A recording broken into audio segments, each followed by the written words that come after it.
In the last episode, we talked about what happens when adaptation reaches its limit. Today, we're looking at where that limit is becoming most visible, not morally, not emotionally, biologically, work, productivity, output. This isn't about motivation. It isn't about work ethic. It's about cost. Solara, why does work feel harder now, even when the tasks themselves, they haven't really changed?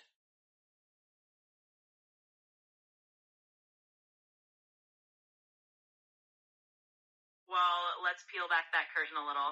Imagine our bunny friend here is quietly sitting there looking all serene with hearts floating around while also wearing a sort of invisible backpack of all the little adjustments they've had to carry over time.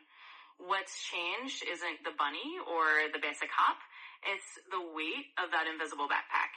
Every hop or every task now asks for a little more energy because the environment has become more biologically expensive. In other words, it's not the hop that changed, it's the cost of the hop. Decisions feel heavier, just like switching gears feels like a bigger lift.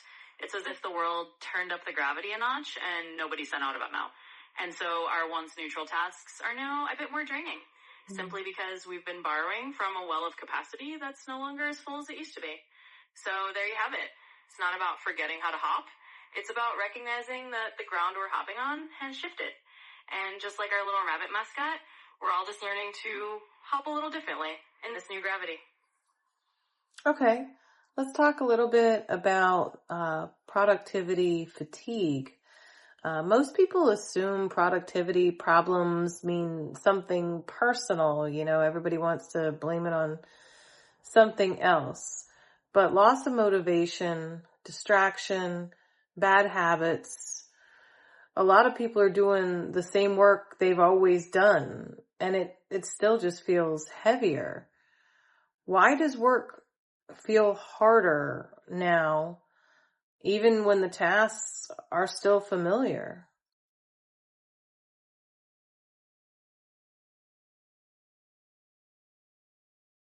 Oh, absolutely. And here's where we can sprinkle in a little bit of colorful truth. Imagine your everyday tasks are like a familiar dance you've done 100 times. But now, someone turned up the gravity on the dance floor. The choreography is the same, but each step takes more muscle, more breath, and more invisible energy. So what's happening is that it's not your memory of the dance that's off. It's that the cost of each twirl and each leap has quietly risen. You're not less capable or less motivated.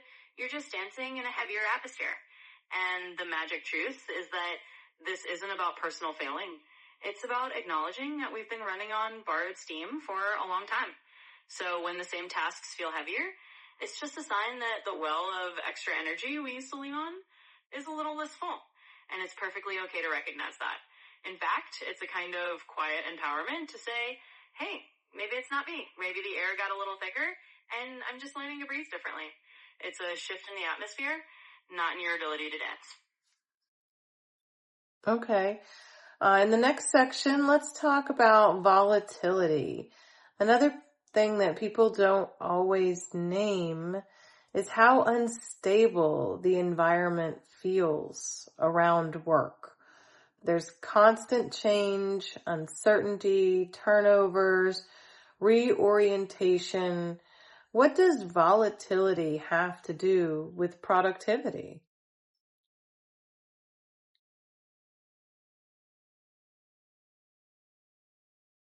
Volatility, the secret space that nobody asked for. Picture it like this. When the environment around your work is as wobbly as a rabbit trying to stand on a spinning teacup ride, everything you do starts to take extra energy. It's not just about doing the work, it's about constantly rebalancing on that spinning platform. So volatility is like an invisible tax on your energy. When things keep changing, your nervous system has to keep recalibrating, like a little internal gyroscope working overtime. And that's energy that never gets logged in the official productivity column, but it absolutely takes a toll. In other words, when volatility is high, You're not just doing your job, you're also doing the job of staying balanced in a world that won't stand still. It's like your brain is juggling and someone keeps throwing in new balls. So productivity in a stable environment is like a smooth, straight hop for a rabbit friend. In a volatile environment, it's like hopping on a trampoline that someone else is bouncing on. It's still possible, but takes a lot more out of you. Okay, it's more energy. So, and we already don't have enough. So let's talk about breaking assumptions. There's an assumption baked into our modern work culture that productivity is directly related to level of effort. What assumption about work is starting to fail?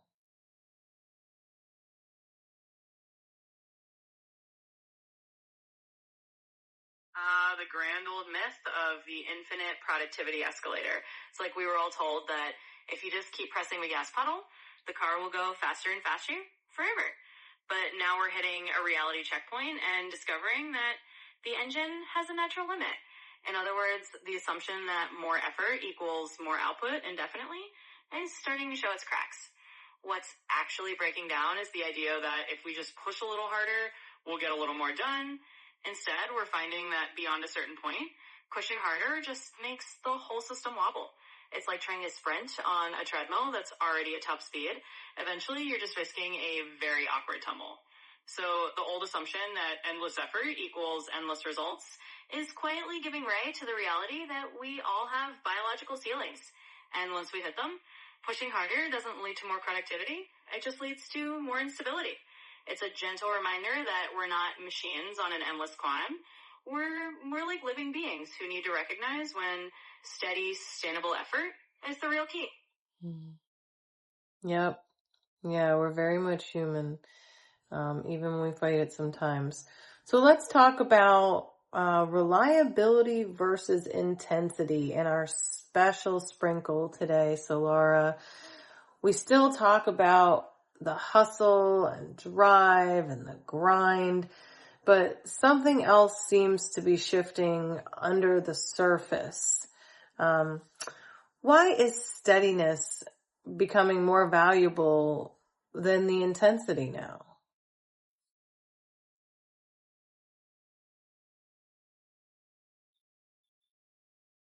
Yes, the grand plot twist where the tortoise quietly outshines the hare. What's happening is a bit like realizing that slow and steady isn't just a cute fable, it's turning into the new survival strategy. In a world that's been running on the adrenaline of intensity, we're now seeing that what really holds things together is the quiet, steady beat of reliability. Think of it like this. If intensity is a flashy firework, steadiness is a lighthouse. Fireworks are amazing, but they fizzle out fast. A lighthouse just keeps shining, calmly and consistently guiding the way. And right now, the world needs more lighthouses and fewer sparklers. So steadiness is becoming more valuable because it's the trait that doesn't burn out. It's the rhythm that keeps things stable when everything else is chaotic. It reduces errors, protects the system from collapsing under its own weight, and turns out to be the real MVP in high pressure times. It's not that ambition is gone. It's that we're learning to value the quiet, steady heartbeat over the adrenaline rush. It's a structural shift that says, let's keep the lights on, even if we're not lighting fireworks every night. All right, I love it. So let's go to a little forecasting. So if this pressure continues, what's going to change next for work and productivity? How are we going to see things changed when it enters the next phase of exhaustion?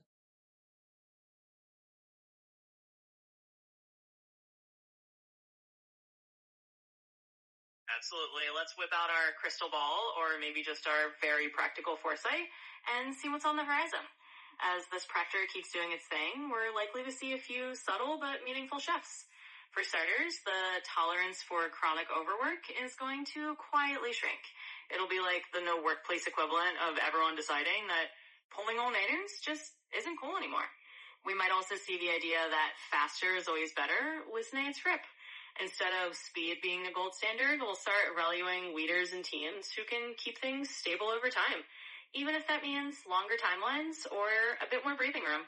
In short, we're talking about a quiet recalibration where intensity stops being the hero and steadiness steps into the spotlight. It won't be a sudden revolution, more like a gentle system-by-system shift toward treating human energy like the precious, non-infinite resource it is. And that's a pretty hopeful forecast, if you ask me. Yeah, it sounds good. It sounds better than what we've had. So let's talk about the relief that comes with having this knowledge.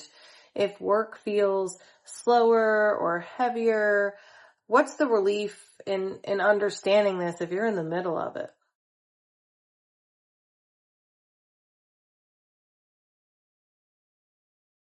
Absolutely. And here's the sweet spot of it. The relief is like finding out you don't have to keep running a race that no longer makes sense. It's that moment of realizing, oh, it's not that I'm falling behind or doing something wrong. It's that the rules of the game are changing and I'm allowed to change with them. So the relief is all about shedding that layer of self-blame. If work feels heavier, it's not a personal failing. It's a sign that your system is giving you honest feedback. And in understanding that, you get to let go of the old hustle narrative and embrace a new kind of wisdom. In other words, the relief is knowing that you're not losing capability, you're gaining clarity. And that clarity is a kind of permission slip to slow down, find a more sustainable rhythm, and understand that steadiness is its own form of strength. It's a little like realizing you don't have to sprint forever. You can walk and still get exactly where you need to go. Yeah, it's going to be great. It's going to be absolutely fabulous. So I'd like to go ahead and thank each and every one of you Wayfinders for tuning in today. We appreciate you. We love you. And we look forward to seeing you next episode. So please like, subscribe, and leave us a comment. We always want to know how you're doing today. And then I will leave you with the teaser for episode 4. Oh, we're on 4. So this is going to be about the quiet withdrawal. Solara, would you like to go ahead and sign out?